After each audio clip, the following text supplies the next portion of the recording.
किस्सा गधे और बैल उनके मालिक का। एक बड़ा व्यापारी था जिसके गांव में बहुत सारे घर और कारखाने थे जिनमें तरह तरह के पशु रहते थे। एक दिन वह अपने परिवार सहित कारखानों को देखने के लिए गांव में गया। उसने अपनी पशुशाला भी देखी जहां एक गधा और एक बैल बंधा हुआ था। उसने देखा कि वह दोनों आपस में वार्तालाप कर रहे थे। वह व्यापारी पशु पक्षियों की बोली समझता था। वह चुपचाप खड़ा होकर दोनों की बात सुनने लगा। बैल ने गधे से कहा, तू बड़ा ही भाग्यशाली है, सदैव सुख पूर्वक रहता है, मालिक हमेशा तेरा ख्याल रखते हैं, तेरी रोज मलाई धलाई होती है, खाने को दोनों समय जो और पीने के लिए साफ पानी मिलता है। इतना आदर सत्कार के बाद भी तुझे केवल ये काम के लिए लिया जाता है कि कभी काम पड़ने पर मालिक तेरी पीठ पर बैठ कर कुछ दूर चले जाते हैं। तुझे दाना घास की कभी कमी नहीं होती और तू जितना भाग्यवान है मैं उतना ही अभागा हूँ। मैं सवेरे होते ही पीठ पर हल लाद कर जाता हूँ। वह दिन भर मुझे हल में जोत कर चलाते हैं।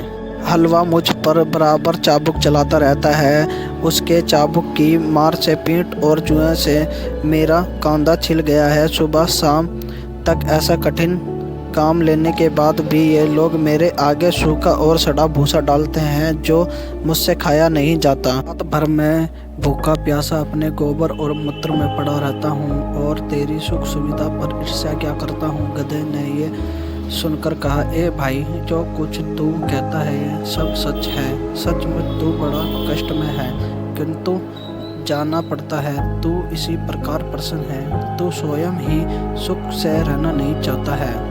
तू यदि मेहनत करते करते मर जाए तो भी ये लोग तेरी दशा पर तरस नहीं खाएंगे। अथवा तू एक काम कर, फिर वह तुझसे इतनी मेहनत नहीं लिया करेंगे और तू सुख से रहेगा। बैल ने पूछा कि ऐसा कौन सा उपाय हो सकता है। गधे ने कहा, तू अपने को रोगी दिखा, एक शाम का दाना भूसा ना खा और अपने स्थान पर चुपचाप लौटा जा। बैल को यह सुझाव बड़ा ही अच्छा लगा। उसने गधे की बात सुनकर कहा, मैं ऐसा ही करूँगा।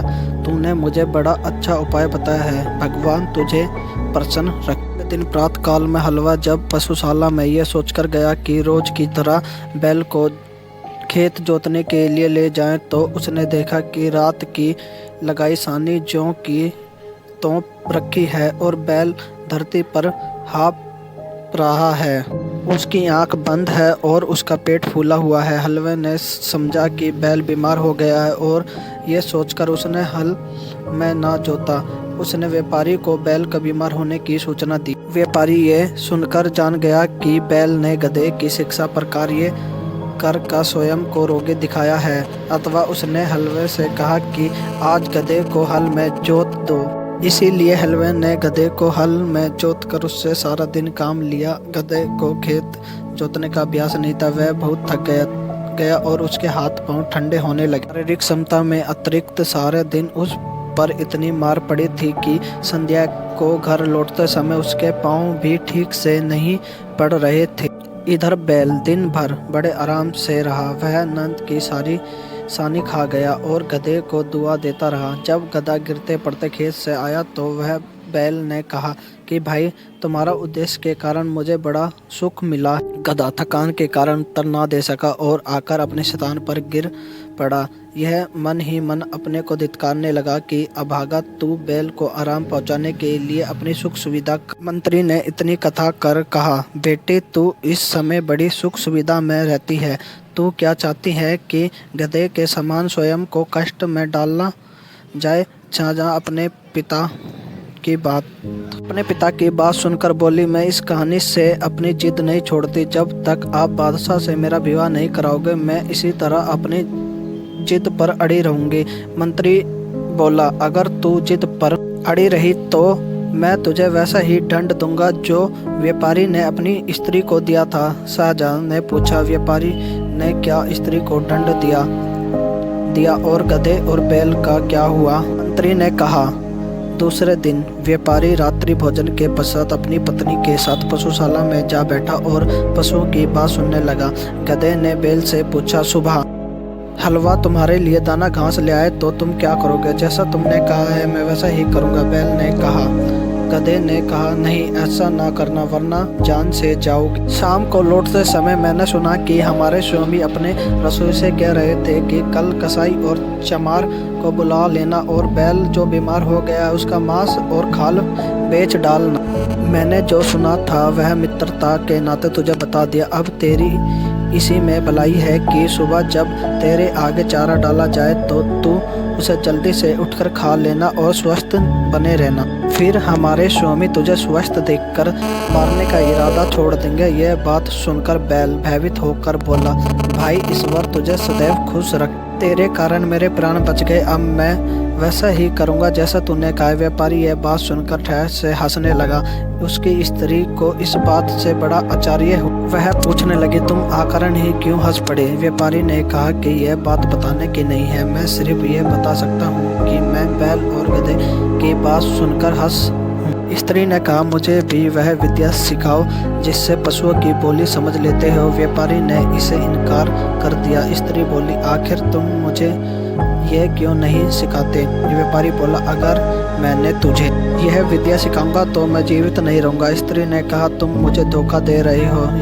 क्या वह आदमी जिसने तुम्हें यह सिखाया था, सीखने के बाद वह आदमी मर गया? तुम कैसे मर जाओगे? तुम झूठ बोलते हो। कुछ भी हो, मैं तुमसे ये विद्या सीख कर ही रहूंगी। अगर तुम मुझे नहीं सिखाओगे तो मैं प्राण त्याज दूंगी।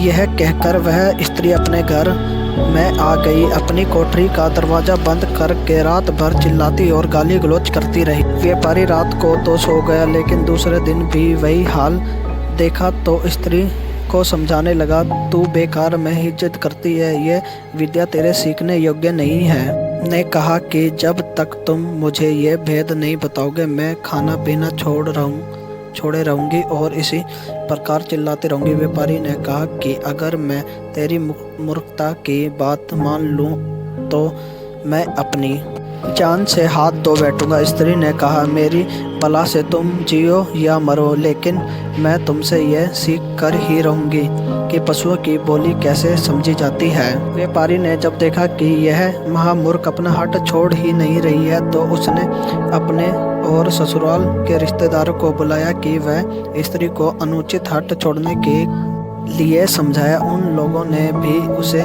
मूर्ख को हर प्रकार समझाया, लेकिन वह अपनी जिद से ना हटी।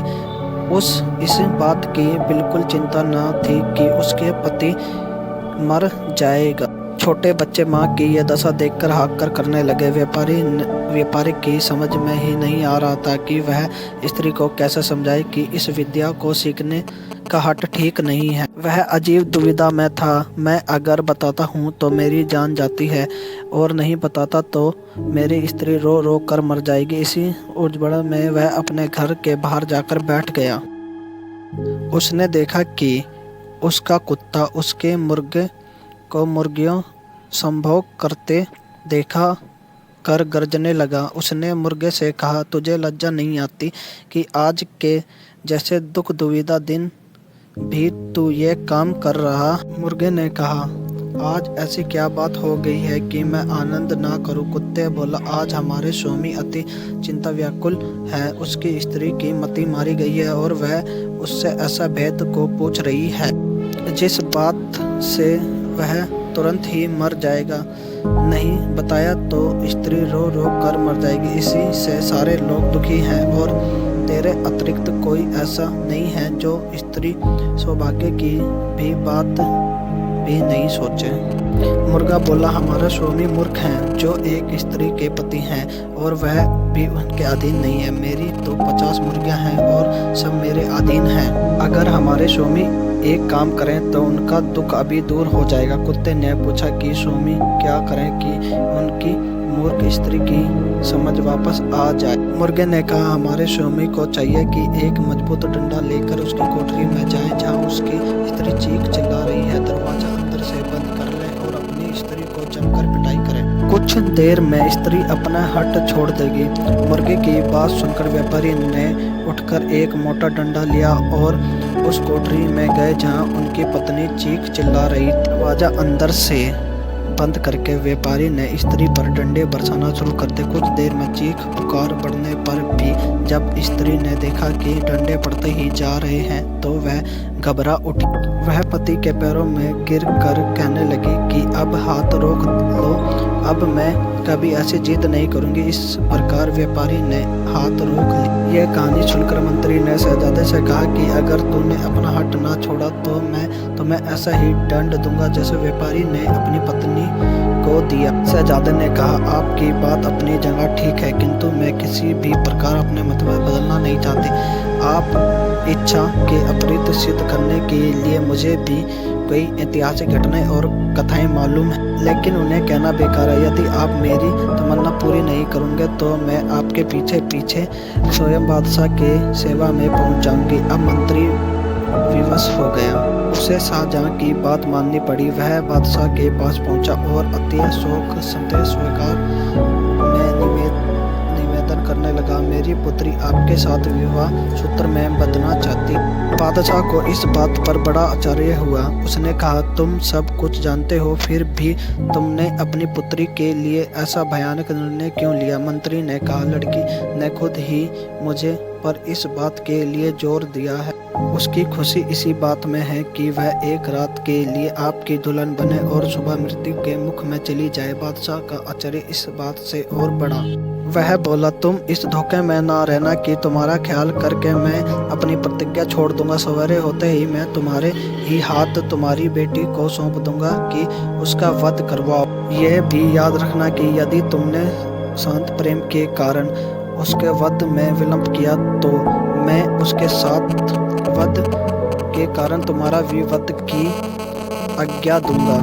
मंत्री ने निवेदन किया, मैं आपका चरण सेवक हूँ। यह सही है कि वह मेरी बेटी है और उसकी मृत्यु से मुझे बहुत दुख होगा, लेकिन मैं आपकी आज्ञा का पालन करूँगा। बादशाह ने मंत्री की बात सुनकर कहा, यह बात है तो इस कार्य में विलंब क्यों किया जाए?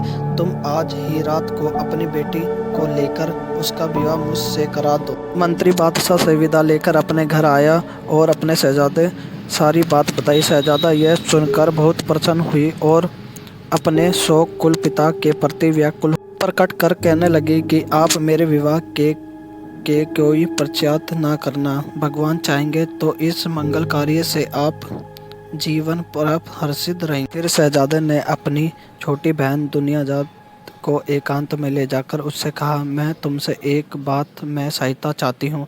आशा है तुम इस इनकार ना करोगे। मुझे बादशाह से बयान के लिए ले जाओ। तुम इस बात से शोक विलाप ना होना, बल्कि मैं जैसा कहूँ वैसा ही करना। मैं तुम्हें विवाह की रात पास में सुलाऊंगी और बादशाह से कहूँगी कि तुम्हें मेरे पास आने दें ताकि मैं मरने के पहले तुम्हें धैर्य बांध सकूं। मैं कहानी कहने लगूंगी। मुझे विश्वास है कि इस उपाय से मेरी जान बच जाएगी। दुनियाजात ने कहा, तुम जैसा कहती हो मैं वैसा ही करूँ। शाम को मंत्री शहजहां को लेकर राजमहल में गया। उसने धर्म अनुसार पुत्री का विवाह बादशाह के साथ करवाया और पुत्री को राजमहल में छोड़कर घर आ गए। एकांत में बादशाह ने शाहजहां से कहा, अपना मुख का नकाब हटाओ। नकाब उठाने पर उसके अप्रतिम सौंदर्य से बादशाह अतिम भरस रह गए, लेकिन उसकी आंखों में आंसू देखकर पूछने लगे कि तुम रो क्यों रही हो? शहजाद बोली, मेरी एक छोटी बहन है जो मुझसे बहुत प्यार करती है और मैं भी उससे बहुत प्यार करती। मैं चाहती हूँ कि आज वह मेरी ये रहे ताकि सूर्य उदय होने पर दोनों बहन अंतिम बार गले लग सके। यदि आप अनुमति दें तो वह पास के कमरे में बुलाऊं और वहां सुला दूं। बादशाह ने कहा, क्या हर्ज है, उसे बुलवा लो। और पास के कमरे में क्यों, इसी कमरे में दूसरी तरफ सुला लो। दुनियाजात को राजमहल में बुला लिया गया। शहजाद ने के पास ऊंचे शाही पलंग पर सोया और दुनियाजात पास ही दूसरे छोटे पलंग पर लेट रही। जब एक घड़ी रात हो गई तो दुनियाजात ने शहजाद को जगाया और बोली, बहन मैं तो तुम्हारे जीवन की चिंता से रात भर सो ना सकी। मेरा चिंता बड़ी व्याकुल है। तुम्हें नींद नहीं आ रही है और कोई अच्छी सी कहानी इस समय तुम्हें याद हो तो सुनाओ ताकि मेरा मन बहल जाए। शाहजहां ने बादशाह से कहा, यदि आपकी अनुमति हो तो मैं जीवन का अंतिम क्षण अपनी प्रिय बहन की इच्छा पूरी कर लूं। बादशाह ने अनुमति दे